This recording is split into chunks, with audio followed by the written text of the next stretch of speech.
Hello साथियों, नमस्कार। आपका स्वागत है अपने हमारे यूट्यूब चैनल स्टडी सर्कल 360 में। जी हाँ साथियों, आपका बहुत बहुत स्वागत है हमारे इस चैनल के सीरीज में। साथियों, हम बताना चाहेंगे कि इस चैनल के माध्यम से लगातार टेक्निकल की क्लासेस लगातार लगाई जा रही हैं और इस क्लासेस जो चलाई जा रही हैं वो अभी तक का हाइड्रो पावर प्लांट तक हमने क्लासेस लगा दिया है। अब आइए चलते हैं, हम हाइड्रो पावर प्लांट में जो इम्पोर्टेंट MCQ हैं उनके बारे में हम डिस्कस करने वाले हैं। उनके बारे में कैसे सॉल्व करना है हमें क्वेश्चनों को, वो क्वेश्चन की सीरीज 50 क्वेश्चन की सीरीज हम लेकर आए हैं। इस सीरीज के माध्यम से साथियों आपसे रिक्वेस्ट है कि बिना स्किप किए हुए वीडियो को लास्ट तक देखिएगा जरूर। और यदि आप नए हैं तो हमारे चैनल को सब्सक्राइब करिए, साथ ही साथ बेल आइकन को भी प्रेस कर लीजिए, जिससे आपको हर नोटिफिकेशन हमारे चैनल पर जो भी आता है वो आपको सबसे पहले आपको मिल जाए। तो आइए चलते हैं, आज की हमारी जो टॉपिक है, आज की जो हमारी पहला क्वेश्चन है, पहले क्वेश्चन पे चलते हैं। हमारा पहला आज का क्वेश्चन है कि पृथ्वी के ऊपरी वातावरण में, जी हाँ, पृथ्वी के ऊपरी वातावरण में पहुंचने वाली सौर ऊर्जा में कितने % अल्ट्रावायलेट रेज होती है। जी हाँ साथियों, ये बहुत ही इंपॉर्टेंट प्रश्न है कि जो भी किरणें आती हैं पृथ्वी पे, तो उस प्रकाश की जो किरणें आती है तो उस प्रकाश की किरणों में अल्ट्रावायलेट रे की मात्रा कितनी होती है। तो मैं बता दूं कि अल्ट्रावायलेट की रे की मात्रा 80% होती है। कितनी % होती है? 80% होती है, यानी कि option number C will be right. 80% पराबैंगनी किरणों की मात्रा होती है हमारे प्रकाश की किरण में, तो यानी कि 80% मात्रा होती है, यानी कि सी नंबर आपका सही होगा। आइए दूसरा क्वेश्चन देखते हैं। तो दूसरा क्वेश्चन है कि एंथ्रेसाइड कोयले का कैलोरीफिक मान कितना होता है। जी हाँ साथियों, कैलोरीफिक मान की पूरी मैंने एक लिस्ट डाटा बता रखा है आपको कि ये जो एंथ्रेसाइड है ये ठोस ईंधन के अंतर्गत आता है। जी हाँ, ठोस ईंधन के अंतर्गत आता है। और एंथ्रेसाइड का मैं बता दूं आपको कि इसका जो कैलोरीफिक वैल्यू होता है वो होता है आपका, ये भी आपको डाटा याद रखना पड़ेगा, ये होता है हमारा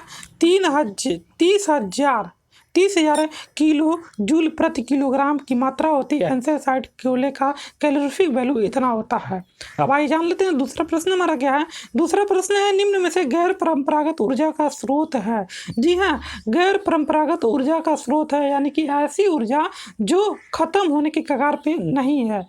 परंपरागत ऊर्जा ये कि जो खत्म होने के कगार पे है, और गैर परंपरागत ऊर्जा का मतलब जो खत्म होने के कगार पे नहीं है। तो प्राकृतिक गैस खत्म होने, कोयला खत्म हो सकता है, लेकिन जो हमारा पवन है, पवन ही गैर परंपरागत ऊर्जा के अंतर्गत आता है। और मैं आपको बता दूं कि गैर परंपरागत ऊर्जा के अंतर्गत geothermal energy, hydro energy, wind energy और सोलर एनर्जी, बायोगैस एनर्जी, सारी इसके उदाहरण हैं। तो उन उदाहरणों में से मैंने एक चार्टशीट बताया था, मैंने पूरे जो पहली पावर प्लांट की जो मेरी पहली वीडियो थी, यदि आपने हमारे पुराने पहली वीडियो को नहीं देखा पावर प्लांट की, तो वहाँ से जाकर देख के आप अपना कॉन्सेप्ट क्लियर कर सकते हैं। तो इसका जो आंसर होगा पवन। जी हाँ, पवन जो है गैर परंपरागत ऊर्जा स्रोत का उदाहरण है। आइए देखते हैं अगला हमारा प्रश्न है। अगला है प्रश्न हमारा, चारकोल किस प्रकार का ईंधन है। जी हाँ, चारकोल यानी कि कोयला हम जानते हैं कि ठोस प्रकार का ईंधन है, यानी कि option number B will be right, क्योंकि ये गैस और द्रव हो नहीं सकता है।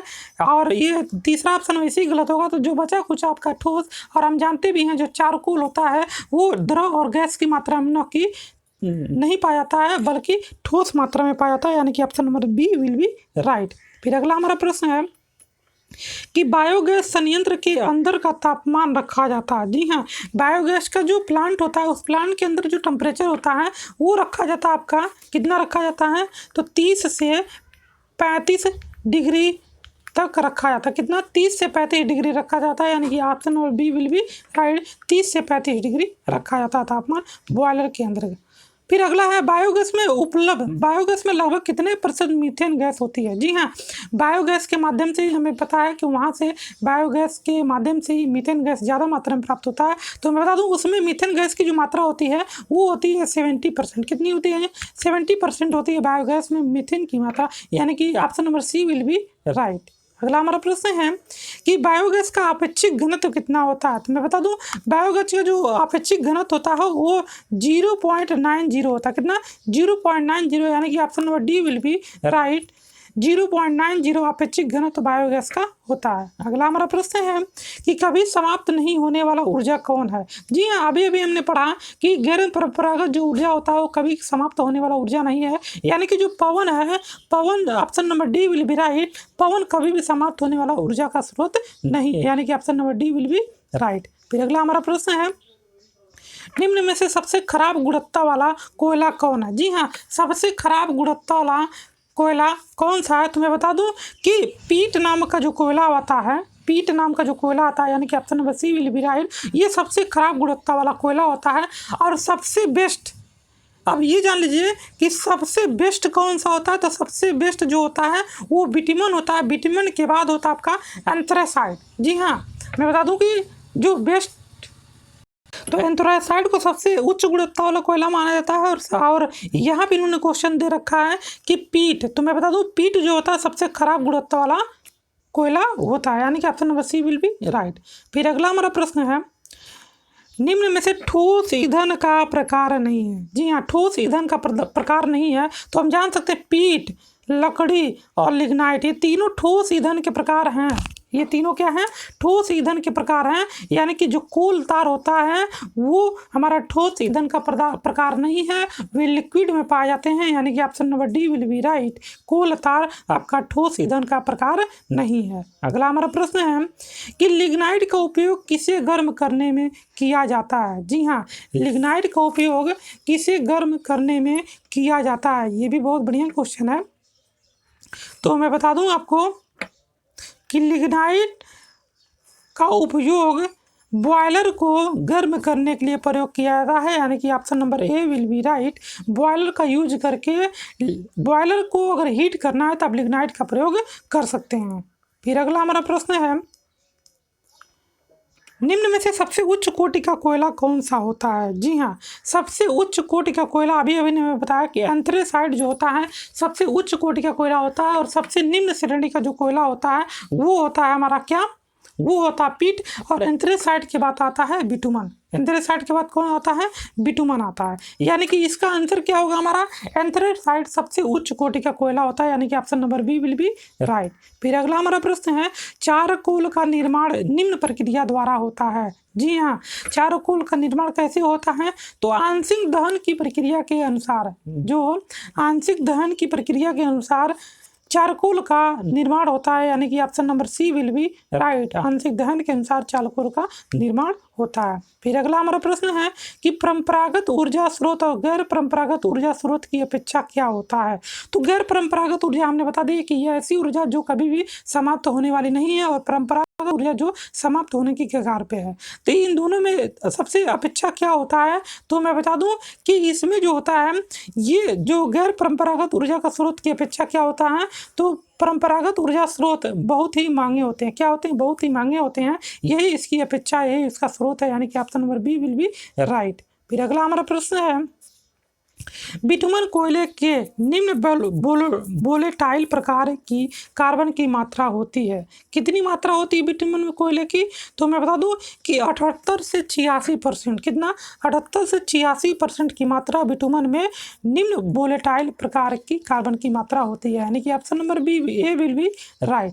फिर अगला हमारा प्रश्न है सब बिटुमन कोयला लिग्नाइट कोयले की अपेक्षा क्या होता है, तो मैं बता दूं कि ये सब बिटुमन कोयला लिग्नाइट की अपेक्षा बहुत ही कठोर होता है। क्या होता है, बहुत ही कठोर होता है, यानी कि option number A will be right. साथियों, ये वीडियो आपको अच्छा लग रहा हो तो जरूर आप स्टडी सर्कल 360 को सब्सक्राइब करिए, साथ ही साथ बेल आइकन को भी प्रेस करिए, और एक लाइक और एक शेयर और एक कमेंट कर दीजिए। तो आइए चलते हैं, देखते हैं हमारा अगला प्रश्न क्या है। तो अगला हमारा प्रश्न है कि कोक में लगभग कितने प्रतिशत मात्रा कार्बन होता है। तो कोक में मैं बता दूं अत्यधिक मात्रा, यानी कि 90% कार्बन की मात्रा होती है। जी हाँ, कोक में सबसे अधिक मात्रा में कोयला की मात्रा, कोयला की परसेंट पाई जाती है, यानी कि option number D will be right, 90%। फिर अगला हमारा प्रश्न है मुख्य रूप से उपयोग किए जाने वाला द्रव ईंधन है। जी हाँ, मुख्य रूप से उपयोग किए जाने वाला द्रव ईंधन है वो इसमें पेट्रोल है। जी हाँ, पेट्रोल का ज़्यादातर यूज किया जाता है। मुख्य रूप से यूज करने वाला जो ईंधन है वो आपका पेट्रोल होगा, यानी कि option number D will be right. फिर अगला हमारा प्रश्न है बिटुमन कोयले का कैलोरीफिक मान कितना होता है? जी हाँ, तो ये आपको डाटा याद रखना पड़ेगा। 7600 KCl पर kg, 7600 KCl पर किलोग्राम बिटुमन कोयले का कैलोरीफिक वैल्यू होता है, यानी कि option number B will be right. फिर अगला हमारा प्रश्न है कि लिग्नाइट के संगठन में कार्बन की मात्रा कितनी होती है? तो मैं बता दूं, इसको भी आपको डाटा याद रखना पड़ेगा। 67% लिग्नाइट में कार्बन की प्रतिशत मात्रा पाई जाती है। अगला हमारा प्रश्न है निम्न में से कृत्रिम ईंधन नहीं है। जी हाँ, कृत्रिम मतलब कि मानव निर्मित ईंधन नहीं है। तो मैं बता दूं, जो मीथेन गैस होता है वो मानव निर्मित नहीं है।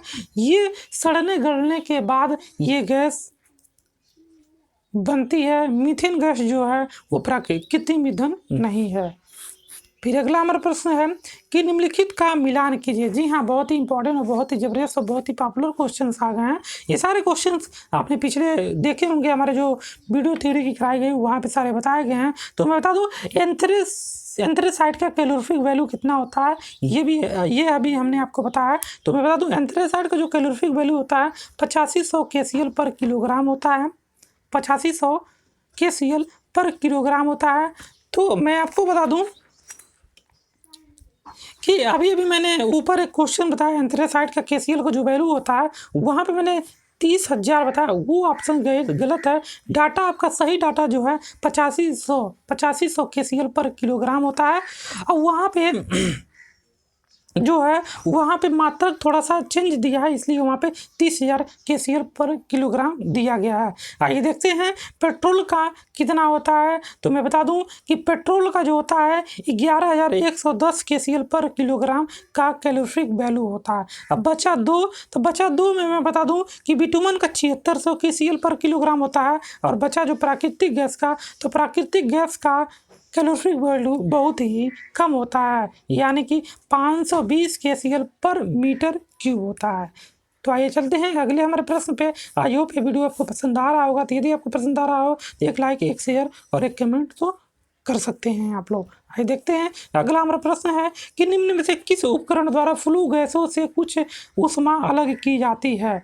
जी हाँ, कुछ गैसों को अलग किया जाता है, किसके हिसाब से? तो मैं बता दूं, एयर प्री हीटर के माध्यम, यानी कि वायु प्रतितापक के माध्यम से फ्लू गैसें, यानी कि जो व्यर्थ गैसें होती हैं उससे कुछ ऊष्मा अलग कर लिया जाता है, यानी कि option number B will be right. Option number B will be right. फिर अगला हमारा प्रश्न है एक तापीय संयंत्र, यानी कि एक थर्मल पावर प्लांट की संपूर्ण तापीय दक्षता लगभग कितनी होती है? जी हाँ, एक तापीय संयंत्र की संपूर्ण तापीय दक्षता कितनी होती है? तो 25 से 30%। कितना? 25 से 30% की मात्रा होती है, यानी कि option number D will be right. Option number D will be right. 25 से 30% संपूर्ण तापीय दक्षता होती है थर्मल पावर प्लांट की। अगला हमारा प्रश्न है कि शीतलन ऊर्जा के द्वारा निम्न कार्य किया जाता है। तो क्या काम किया जाता है इसके द्वारा? तो मैं बता दूं, जल को पुनः उपयोग में लाया जाता है। इस प्रक्रिया के द्वारा इस कार्य को अंजाम दिया जाता है, यानी कि option number A will be right. फिर अगला हमारा प्रश्न है तापीय शक्ति संयंत्र, यानी कि थर्मल पावर प्लांट में कोयले का दहन एवं पावर जनरेशन किस चक्र के आधार पर होता है? ये वीडियो की स्टार्टिंग के दूसरे वीडियो में हमने बताया था कि जब थर्मल पावर प्लांट की स्टार्टिंग में बताया था, दूसरे तीसरे लाइन में ही हमने बताया था कि जो थर्मल पावर प्लांट है वो रैनकाइन साइकिल पे कार्य करता है, यानी कि option number A will be right. Option number A will be right. Rankine cycle पर थर्मल पावर प्लांट कार्य करता है। आइए अगला प्रश्न जान लेते हैं कि भारत के थर्मल पावर प्लांट संयंत्र में समान रूप से प्रयुक्त भाप का कितना दाब होता है? तो मैं बता दूं कि ये डाटा आपको याद रखना पड़ेगा। 110 से 170 किलोग्राम पर सेंटीमीटर के हिसाब से भाप का दाब होता है, यानी कि option number B will be right. फिर अगला हमारा प्रश्न है पल्वेराइज्ड कोयला होता है, यानी कि ये जो कोयला है इस कोयले की मात्रा क्या होती है? तो मैं बता दूं कि ये जो कोयला होता है छोटे छोटे कणों में टूटा हुआ कोयला पल्वेराइज्ड कोयला कहलाता है, यानी कि option number C will be right. अगला हमारा प्रश्न है, तो हमारा अगला प्रश्न जो है कह रहा प्लांट में भंडारण से बॉयलर तक कोयला किसके माध्यम से पहुंचता है।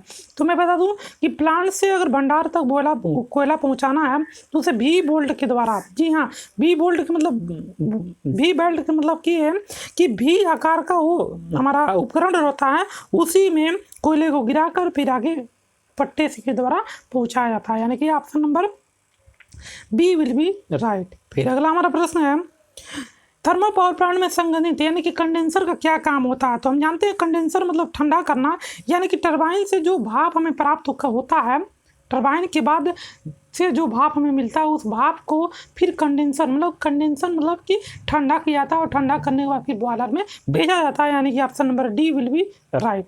फिर अगला हमारा प्रश्न है अतितापक यानी कि सुपर हीटर, जी हाँ, सुपर हीटर का काम क्या होता है। तो जब तापक्रम बढ़ता है, सुपर हीटर में होता क्या है कि टेम्परेचर बढ़ता है और दाब स्थिर रहता है, यानी कि option number C will be right. Super heater में प्रक्रिया क्या होती है कि इस प्रक्रिया में सुपर हीटर यानी कि इसमें टेम्परेचर बढ़ता है बट प्रेशर स्थिर रहता है, प्रेशर कांस्टेंट रहता है, ये सुपर हीटर का के अंदर की प्रक्रिया होती है। अगला हमारा प्रश्न है कि थर्मल पावर प्लांट में टरबाइन से निकली भाप को संघनित में ठंडा करने के लिए क्या करते हैं। तो वहाँ पे ठंडा करने के लिए हम जल का प्रयोग करते हैं, जी हाँ, मोबिल का उपयोग कर नहीं सकते हैं, हाइड्रोजन का उपयोग कर नहीं सकते हैं, तो ऑप्शन नंबर डी वैसे ही कट गया। तो जो बचा हमारा ऑप्शन नंबर ए कि जल का उपयोग करने से जो टरबाइन से भाप निकलता है उसको ठंडा कर लिया जाता है। अगला हमारा प्रश्न है जो फ्यूल गैसेज होती हैं, दग्ध गैसेज, वो के रूप में व्यर्थ जाने वाली ऊष्मा को पुनः तापन के लिए किसका प्रयोग करते हैं। तो मैं बता दूं कि जो हमारी इकोनोमाइजर से जो हमारी व्यर्थ गैसें होती हैं, जब वो व्यर्थ गैसें निकलती हैं तो उसको मैं बता दूं कि इकोनोमाइजर के माध्यम से उसको उस ऊष्मा को पुनः तापन के लिए, पुनः हीट के लिए प्रयोग कर लिया जाता है, यानी कि option number C will be right. फिर अगला हमारा प्रश्न है कि मृत पेयजोग का उपयोग किसे गर्म करने के लिए किया जाता है। मैं बता दूं कि इकोनोमाइजर का उपयोग फीड वाटर जो होता है उसको गर्म करने के लिए प्रयोग किया जाता है। फिर अगला हमारा प्रश्न है कि समान आकार के थर्मल पावर प्लांट, जी हाँ, समान आकार के थर्मल पावर प्लांट में इलेक्ट्रिक पावर किस वोल्टेज पर जनरेट की जाती है। तो मैं बता दूं कि 50 kV, जी हाँ, 50 किलो वोल्ट जो होता है उस पे इलेक्ट्रिक जनरेशन वोल्टेज पर जनरेट किया जाता है, यानी कि option number B will be right. फिर अगला हमारा प्रश्न है कि किस संयंत्र की प्रारंभिक लागत कम होती है। तो साथियों मैं बता दूं कि थर्मल पावर प्लांट की जो प्रारंभिक लागत होती है वो क्या होती है, कम होती है, यानी कि option number C will be right. फिर अगला हमारा प्रश्न है कि निम्नलिखित भागों के उनके कार्य के साथ सुमिलित कीजिए। जी हाँ, जो हमारे भाग दिए हैं इनको मिलान करना है। तो आइए देखते हैं कि इकोनोमाइजर का काम क्या होता है। ये हम सभी लोग जानते हैं कि इकोनोमाइजर का काम क्या होता है, जो उत्सर्जित गैस जो होती हैं उनको ऊष्मा का अवशोषण कराना ही काम होता है, यानी कि मित प्रयोजक जो होगा थर्ड पे जाके कनेक्ट होगा। फिर शीतलन जो बुर्ज होता है उसका काम क्या होता है, तो मैं बता दूं उसका काम कंडेंसर से जो बाहर आने वाली जो पानी होती हैं उनको ठंडा, ये इसका काम होता है। फिर कंडेंसर का काम क्या होता है, तो कंडेंसर का काम टरबाइन से जो निकलता है गैस उसको ठंडा करना, संघनित, यानी कि कंडेंसर का काम होता है। और टरबाइन को हम जानते हैं कि वेपर एनर्जी को मैकेनिकल एनर्जी में चेंज करना, यानी कि आई होप ये कॉन्सेप्ट आपको क्लियर हो गया होगा, ये चारों कि कैसे मिलान किया गया है। यदि आपने हमारे पुरानी वीडियो को, पहली वीडियो को नहीं देखा है, उस वीडियो को देखने के लिए आप सबसे पहले हमारे चैनल को सब्सक्राइब कर लीजिए और हमारे चैनल के प्लेलिस्ट में जाके वहाँ पे सारे वीडियो को आप वॉच कर सकते हैं। वहाँ पे यूपीआरबी यूपीपीसीएल-TG2 के लिए स्पेशली क्लास की ऑब्जेक्टिव लगाई भी गई है, और ये भी क्लास यूपीआरबी और यूपीपीसीएल-TG2 की या अन्य टेक्नीशियन ग्रेड 2 की परीक्षाओं के लिए बहुत ही महत्वपूर्ण वीडियो है। तो आइए चलते हैं अगले अपने पड़ाव पे, अपने क्वेश्चन के पड़ाव पे। अगला हमारा प्रश्न क्या है कि इसका भी मिलान कराना है। तो मैं बता दूं कि कोयले की जो उपलब्धता होती है कितनी मात्रा होती है, तो मैं बता दूं कि 5000 से 6000 टन प्रतिदिन होता है। फिर राख का निष्कासन कैसे होता है थर्मल पावर प्लांट में, तो मैं बता दूं कि थर्मल पावर प्लांट में राख का निकासन रोज डेली 1500 से 2000 टन प्रतिदिन निकलता है। फिर जल की उपलब्धता कितनी होती है, तो मैं बता दूं कि जल की जो उपलब्धता होती है 6 से 10 टन प्रति घंटा जल की उपलब्धता होती है। तो आई होप ये भी आपको टॉपिक क्लियर हो गया होगा। आइए चलते हैं अपने अगले क्वेश्चन पे। अगला हमारा क्वेश्चन क्या है कि पेन स्टॉक को क्षति होने से बचाने के लिए कौन कार्य करता है, तो मैं बता दूं सर्ज टैंक की माध्यम से पेन स्टॉक को क्षति से बचाया जा सकता है, यानी कि option number B will be right. फिर अगला हमारा प्रश्न है कि लो शीर्ष संयंत्र में जल का शीर्ष कितना होता है, तो हमने पिछले वीडियो में, कल के वीडियो में हमने आपको बताया था कि जो हमारा हाइड्रो पावर प्लांट होता है उसको 3 प्रकार से बांटा गया है। तो उसमें से एक प्लांट होता है शीर्ष शक्ति संयंत्र के आधार पर। तो जो शीर्ष शक्ति संयंत्र होता है उसे 3 प्रकार से, निम्न, मध्यम और उच्च। तो ये निम्न की बात किया तो निम्न में मैंने बताया था कि 60 मीटर से नीचे होता है इसका जल शीर्ष, यानी कि option number A will be right. फिर अगला हमारा प्रश्न है कि हाइड्रो पावर प्लांट के स्थल चयन हेतु क्या आवश्यकता होती है, तो मैं बता दूं कि 4 बातों की उपलब्धता होनी चाहिए।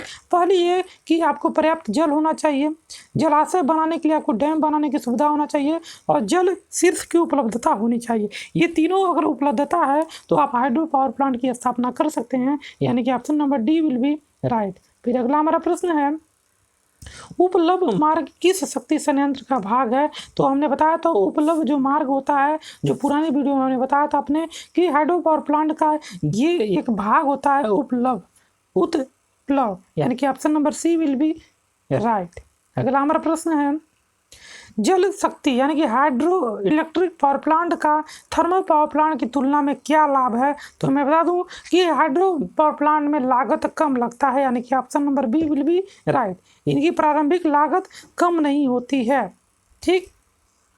इनका जो प्रचालन लागत होता है वो कम होता है, ठीक। पूरे वर्ष समान शक्ति सप्लाई करते हैं, ये उचित नहीं है, यानी कि option number B will be right. इनकी प्रचालन लागत कम होती है थर्मल पावर प्लांट की तुलना में। अगला हमारा प्रश्न है कि बांध के पीछे जमा जल को क्या कहते हैं, तो हम जानते हैं उसको हेड रेस कहा जाता है। क्या उसको हेड रेस के नाम से जाना जाता है, जो बांध के पीछे पानी इकट्ठा किया गया होता है, यानी कि option number B will be right. फिर अगला हमारा प्रश्न है कि टरबाइन की गति को किसके द्वारा, तो हम जानते हैं कि जो हमारे पंप सेट होते हैं वहाँ पे भी जो हमारी गति को कंट्रोल करने के लिए गवर्नर का प्रयोग किया जाता है, सेम उसी प्रोसेस से टरबाइन की गति को भी कंट्रोल करने के लिए गवर्नर का प्रयोग किया जाता है, यानी कि option number C will be right. फिर अगला हमारा प्रश्न है कि ड्राफ्ट ट्यूब के द्वारा क्या कार्य किया जाता है, तो मैं बता दूं कि टरबाइन से जो निकला जल होता है उसे टिल रेस में विसर्जित करने के लिए ड्राफ्ट ट्यूब का प्रयोग किया जाता है। इसका पूरा डिटेल में एक्सप्लेनेशन हमारी पूरी पिछली वीडियो में करा दिया गया है। यदि आपने हमारी पुरानी वीडियो देखा है तो आपको पता होगा, और आप डायरेक्ट चारों ऑप्शन को देखते ही आप ऑप्शन को पहचान लेंगे कि हमारा ऑप्शन नंबर कौन सा सही होगा। तो यहाँ पे ऑप्शन नंबर 1 सही होगा कि टरबाइन से जो निकला जल होता है उसको टिल रेस तक पहुँचाने के लिए ड्राफ्ट ट्यूब का प्रयोग किया जाता है, यानी कि option number A will be right. फिर करा वाल्व हाउस का कार्य क्या होता है, तो मैं बता दूं वाल्व हाउस का प्रयोग बहुत ही महत्वपूर्ण होता है। तो मैं बता दूं यह जो होता है यह मुख्य जल गेट होता है तथा स्वतः वित्तकारी होता है, यानी कि ऑटोमेटिक आइसोलेटिंग वाल्व भी होता है, और जो कि पेन स्टॉक के फटने की स्थिति में प्रचलित यानी कि ऑपरेट हो जाता है और तथा पेन स्टॉक में आने वाले पानी को रोक देता है। यानी कि ये इस कथन के अनुसार ये तीनों ऑप्शन कहीं ना कहीं नहीं मिल रहे हैं, यानी कि उपरोक्त में से कोई नहीं, यानी कि option number D will be right. फिर अगला हमारा प्रश्न है कि मध्यम शीर्ष के लिए हमने बताया था कि निम्न के लिए 60 मीटर से नीचे, मध्यम के लिए 60 से 120 नीचे, और हाई के लिए 100 से ऊपर 120 से ऊपर, यानी कि option number B will be right. मध्यम शीर्ष यानी कि मीडियम हेड पावर प्लांट के लिए option number B will be right. फिर अगला हमारा प्रश्न है, अगला जो हमारा प्रश्न है कि प्रेशर चैनल का कार्य होता है। जी हाँ, प्रेशर चैनल का काम क्या होता है, मैं बता दूं कि वाल्व हाउस से तक जल को पहुंचाना प्रेशर चैनल का कार्य होता है? जी हाँ साथियों, पेचेस चैनल का काम क्या होता है कि वाल्व हाउस तक जल को पहुंचाना कार्य होता है, यानी कि option number C will be right. Option number C will be right. Valve house तक जल का पहुंचाना प्रेशर चैनल का कार्य होता है। तो साथियों, आई होप ये वीडियो आपको पसंद आया होगा, और मैं बता दूं कि ये वीडियो आपको अगर पसंद आया है तो एक लाइक और एक शेयर और एक कमेंट तो बनता है, तो प्लीज़ एक लाइक और एक शेयर, और हमें आपके कमेंट का बेसब्री से इंतजार रहता है। और आप लोग बताइएगा कि अगली टॉपिक किस पे बनाया जाए। तो आइए चलते हैं। अब मैं बता दूं कि ये हमारी 50 क्वेश्चन की एक सीरीज समाप्त हुई, तो हम मिलते हैं अपने दूसरे पार्ट में ऑब्जेक्टिव सीरीज के साथ। तो आज के लिए बस इतना ही। और मैं जिन लोगों ने हमारे यूट्यूब चैनल स्टडी सर्कल 360 पे विजिट किया है, उनको हम तहे दिल से शुक्रिया अदा करते हैं। तो आज के लिए बस इतना ही। तब तक के लिए मिलते हैं अपने अगले नए वीडियो में। तब तक के लिए नमस्कार, जय हिंद, जय भारत।